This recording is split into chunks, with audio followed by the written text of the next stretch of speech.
Hello, hello, hello. I am so excited that you are here. I am grateful. I am happy. And you're obviously here because you were like, music business, what she's talking about. So welcome to Your Art of the Business with your host, me, singer-songwriter Sania Iman. I have been playing piano for over 17 years and I have been singing for over 15 years. I have also been writing music for as long as I can remember. I've always picking up a notebook and writing. I'm a classically trained musician with an R&B/soul vibe and a very jazzy sound. So I'm super versatile and super different genres. And also in the processes of releasing my music nowadays, I do have my fiance Enlightenment who co-writes with me from time to time on my artistry. In college, I studied vocal performance with a concentration in jazz, and I also had a minor in music business. Those are melodious lyrics to my ears because that's what we're here for, right? We are here for music business purposes, and that is what I am here to let you know about. If music business is what you're here to talk about and that's what you want to hear about, then you found your girl for it. So make sure you hit that subscribe button, make sure you hit that bell so you can get notified every time I drop a video, and also make sure that you listen to me on Spotify, Apple Music at Sania Iman. My name is spelled in my channel because I know when I say it, it's like, how do you spell that? Sania Iman. It's super simple. But yes, please listen to me on Spotify and Apple Music. You can also check out my music videos here on YouTube, and you can see more of me on Instagram and Facebook as Sania Iman Music. So let's get this story time on the road. So obviously you're here because you clicked on something that says Your Art at the Business or music business as a whole, and I just need to ask, am I right? Am I right? Are you a artist? Are you a artist manager? Are you an artist agent? Are you looking to become an artist? Are you looking to become a manager? Are you looking to become an agent? Are you looking to be in this music industry? So for artists, I am going to explain further because since I am an artist, everything that I talk about will be from an artist point of view. Now, I have never managed an artist, and the only artist I managed is myself. Let me put it that way. So I have managed an artist, which is myself, but since I have not managed other artists yet, when it comes to becoming a manager for that artist, there are specific topics that we will be touching on. But when you are an artist doing your own management, I've got all the topics here that we are going to be touching on. So let me get this straight. You want to take your music and you want to promote it to the masses. You want the whole world to hear your music, but maybe you just have no clue how to do that. Maybe you don't know how to promote your music to the masses. Maybe you don't know how to get it exposure. Maybe you don't know how to put it on the radio. Maybe you don't know how to get your streams up. Maybe you don't know how to find your fan base. Well, again, I'm here for it. And if that is what you're looking to do, and that is what you're here and passionate to do, then you gonna do it, because we don't give up over here, and you and music are meant to be, so we don't give up.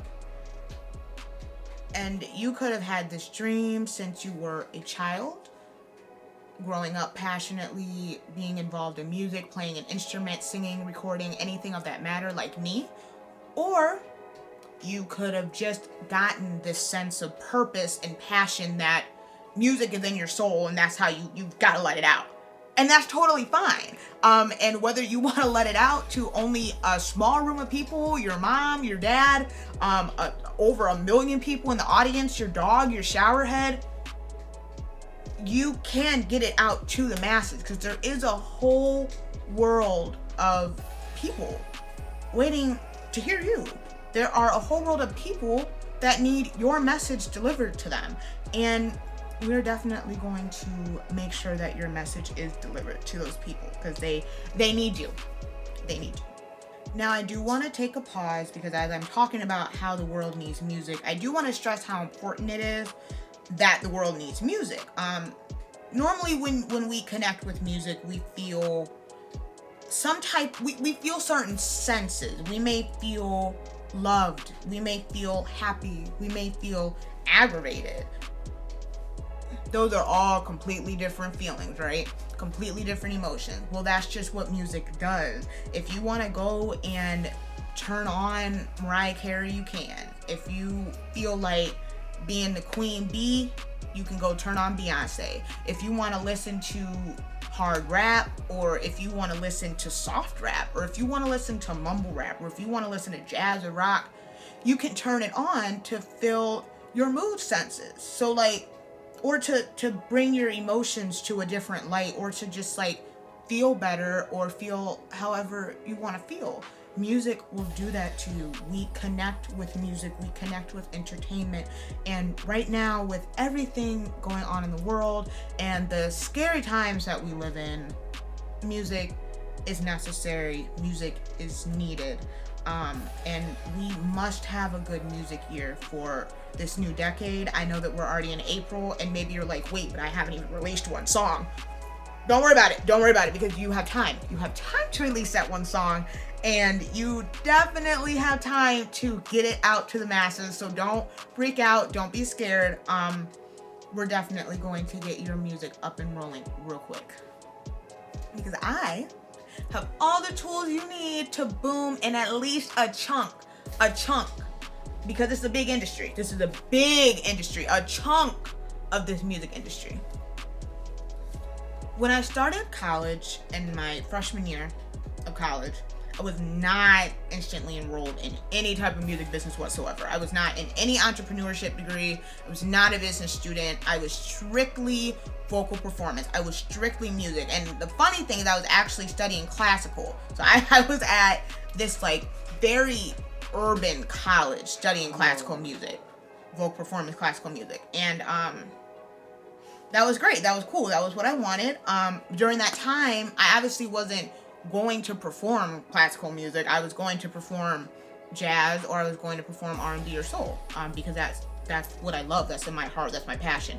Later on, I did change to jazz because, like I said earlier, vocal performance puts a concentration in jazz. But at first, my first and second semester of my freshman year, I was singing opera, and I was the only one singing opera, and it was creepy. So back to what I was saying, I had a colleague music manager, and my colleague music manager was just a student who was getting his bachelor's degree in music business, and that was super cool. So I had somebody to take care of my gigs, because he was also acting as an agent in a way. I had somebody to help me, to book me studio time. I had somebody that was giving me exposure, that was making sure anytime I performed, I had an audience showing up, that was making sure I had like my tracks laid down, that we knew what we were submitting, where we were submitting, and just, there was a whole process to this. And it was beautiful, because it's kind of like, oh, someone else is just here doing the work for me, and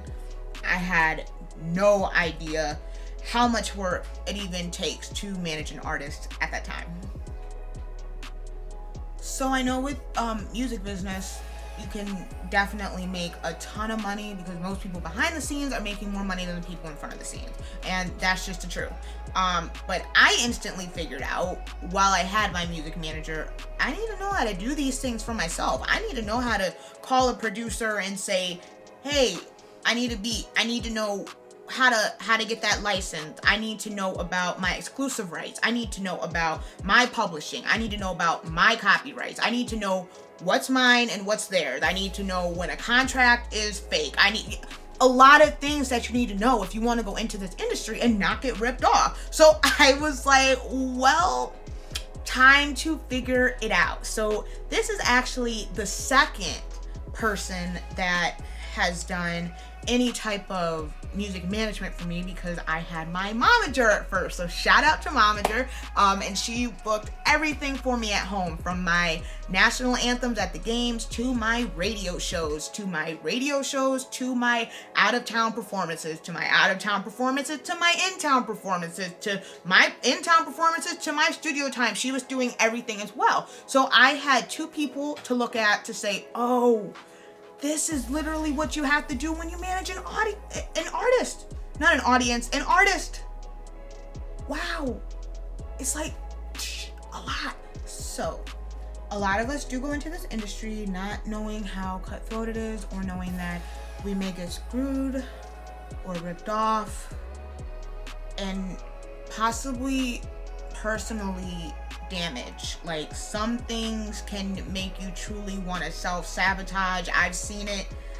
It's a lot of artists I've seen worked with that just personal issues, and you can't let your personal issues overcome what you have been put to do on this earth, because you are here to do it, so you must do it. And we are going to have a totally different video on that topic, because I don't want to keep interrupting my story time with my own story times. Okay. So once the end of my second semester was coming, my manager and I decided to go separate ways. Nothing happened. He just needed to figure some things out for himself with his business, and he actually started really booming in the advertising and marketing department. I didn't need advertising and marketing, so we couldn't necessarily work together anymore. And I could have used advertising and marketing, but then I would have had to have my product, which is obviously me, my vocals, my fingers, my keys.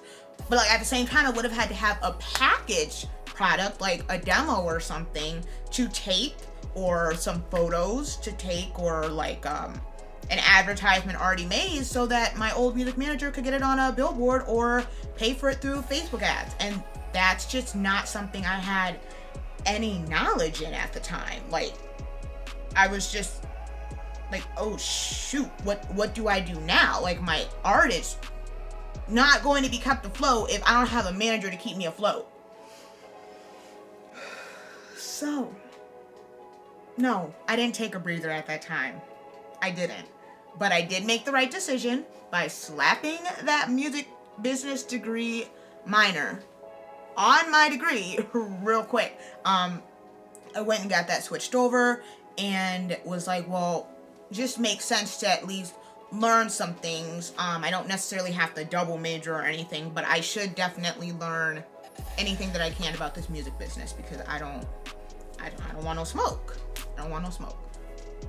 So once I started learning the ins and outs of the business, I got around a more like music businessy circle, and I got to meet more connections. I got to do more networking things, because there were a lot of events that the business students would know about, but the music students wouldn't know about. Like, we had artists like J. Cole, we had Steven Streeter, we had Jeremiah, we had Kevin Gates and B.O.B. We had the whole Atlantic Records come to the school, and in the music department, you don't really like hear about those things. The business department hears about it first, because these are panels that the bigger artists would come and speak on and let us know their knowledge and like, you know, how to stay afloat in this industry too. So I was able to go to more of those events and meet more people, and it was just more comfortable knowing, oh, this is actually how I run my business. This is actually how I manage my art.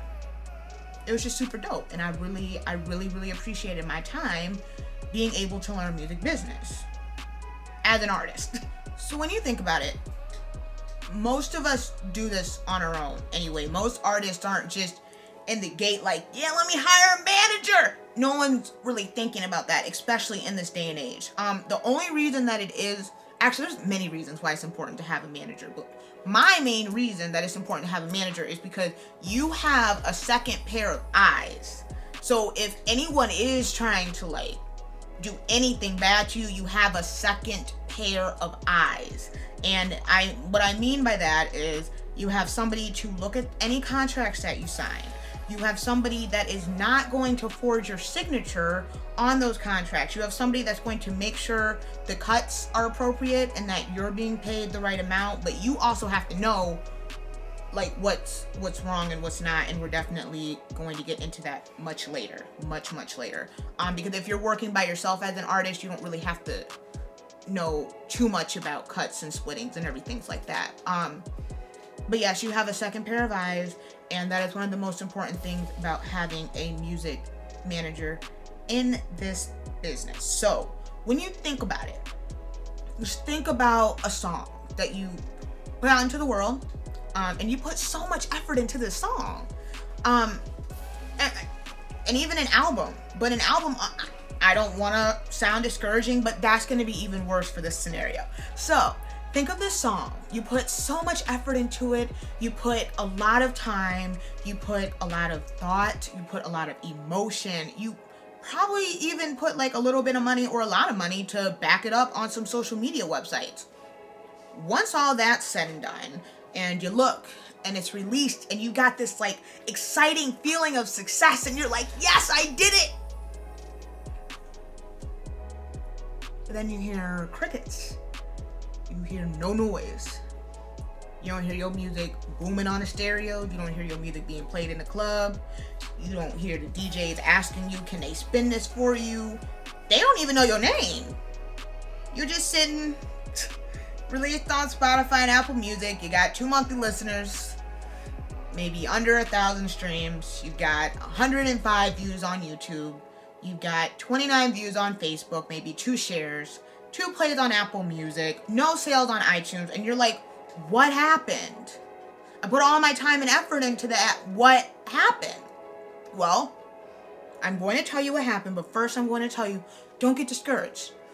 Don't get discouraged by that, because you know what? After you release a song, you still have time. You still have time to uncover anything you want to uncover with that song. You also have time to repurpose that song and repurpose anything that you did to it. A lot of artists have multiple remixes. They have multiple like different versions of their songs, acoustic versions. They have club versions. A lot of other DJs put their own remixes on them. They have a lot of different like streams that they can get because of all the rest of the effort they put into that song to make it different for the ears listening, because somebody might like calm, soothing piano music as opposed to like raving beats that you would hear at the club, and then it could be vice versa. So it's gonna be super dope when an artist is like, oh, I've got 2 versions of this song, so I can have like any ears that want to listen to it. And I'm not saying that's what you should do, but I'm saying once that one song is released, it isn't going to be for everybody. It's not going to be for the whole world. There are people in the whole world that are waiting to hear you, but it's not going to be for the whole world. So once we continue sharing more videos, once I continue sharing more podcasts, and I really get consistent with this, and I hear back from you guys, and I don't know, get a little bit of a warm welcome for YouTube, because I've been on YouTube, but I'm on YouTube singing. I don't get on YouTube to talk. So this is like, I'm on YouTube talking, and I'm even thinking in my mind, should I just sing everything that I'm trying to say? Because that's what I do. Like, I'm a singer-songwriter. I'm not normally trying to do any type of public speaking unless it's for motivational or inspirational purposes or mindset or mindfulness. That's really the only thing that I would love to public speak about. But I feel like there are artists out in this world, just like there are people in this world that are waiting for your music. I know there are artists in this world that are waiting for my knowledge on how to navigate this and how to actually do this and how to just make sure you can get a slither up to the top. You can at least start there, get there, go there. So what I'm here to tell you, and why I've been talking, I really don't even know how long I've been talking, but if you've stayed with me here until the end, thank you, because I'm honestly really looking forward to talking to most of you about how you have been navigating your art and what you feel like you need help with and what you feel like you might be doing wrong. And I'm also ready to share what I've been doing wrong. I mean, that's what I just told you guys. What I did wrong was not know anything about the music business. That was like the first thing I did wrong. And yes, you have to know about this music business if you want to be in it. You have to know about any business if you want to be in it. Even if you want to go into engineering or software or architecture, you have to know what the business is. You have to know what exactly you're going into. You have to know what exactly you're going to get out of it. You have to know what your ROI is going to be, if you're going to be investing too much of your time or too little of your time, if you're going to be getting paid enough, if you're even going to be able to make a living from the business that you want to go in or the passion that you want to exhort to the earth. That's just the bottom line. So for you artists, and also for you managers, for you agents, for anyone aspiring to be an artist, aspiring to be a manager or an agent, I'm here for you. I'm always here for you. And I'm here to help you understand that since you have this musical passion, because there's not that many of us, it's like a select few in my eyes. Yes, that is out of the over 8 billion people on this earth, it is still only a select few of us that have been chosen to really get this music thing cracking. So that's you. You and music are meant to be. You have the passion, and you've been put on this earth for that purpose. So therefore, you need to understand and know that you are able to rise above the amount of people listening to your music now. And that is honestly whether you have 30,000 monthly listeners or if you have 2 monthly listeners. Because I can tell you what, The Weeknd just surpassed 61 million. Let that sink in. Let that sink in.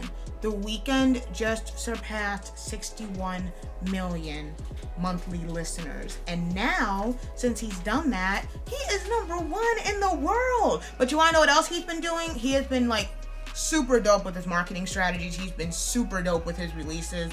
I don't know if most of his fans are enjoying his product, but he's been like really lining things up pretty well. So that should also show you that this is possible.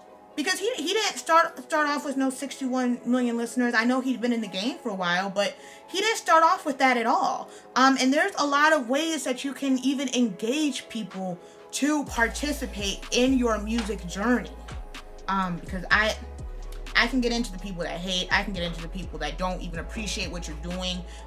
Those people you just have to boot out of your life. But I can say that for another episode, because again, I appreciate you all for staying with me through the end, and I am very, very grateful that you all have even taken the time to tune in. So yes, I do want you to understand you can rise above all of this. You can get the revenue from music. You can make your passion music. You can make a living being an artist. To rise above all of this, it will require a lot of work and a lot of planning. So I have a simple solution for you. A very simple solution for you. And that is to work with me. Work with me, work with me, work with me. Because like I said, I've got all the tools and tips and tricks to get you into at least a chunk of this industry and really know how to navigate it, really be making revenue from it, and really being able to get your passion into this world and find your fans and your audience. Like I've got you. So what I am going to do is, again, suggest that you subscribe so that when I do upload a new video, which I am wanting to be consistent with this every week, when I upload a new video, you are able to watch, you are able to gather information. I want you to keep your notes handy. And when you decide, actually, no, not when, because I'm not waiting. I'm not waiting. You shouldn't be waiting either. But when you decide very, very soon that you're ready to take it up a notch, let's take it up a notch. Let's get it cracking. Let's talk. Let's do this one-on-one. And I have got so much more material outside of what I'm going to be giving you in these YouTube series than what I'm giving you in these YouTube series. Right now, I am creating my courses for the music business artist, for any artist that wants to know how to manage their art as a business. That is why we are your art as a business.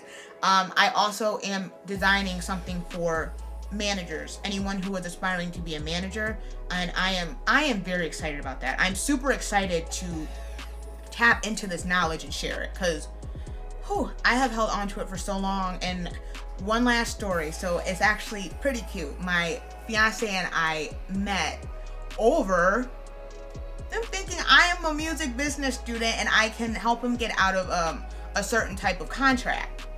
And it's actually pretty cute because it's like, well, I'm a singer. I'm a singer and I write music and I play piano and I dance and I act and I compose and I do all these other performing arts things. You know, it's not just strictly music business, but I think that the nice thing is to be recognized for that. It is really nice to be recognized that I do have that knowledge, that I did pay tuition to college to learn that. Now, does that mean everyone needs to learn about music business? No. Does that even mean every artist needs to learn about music business? No. If you want to get ripped off, don't learn about it. If you want to get screwed over, don't learn about it. But if you don't, I'm here for you.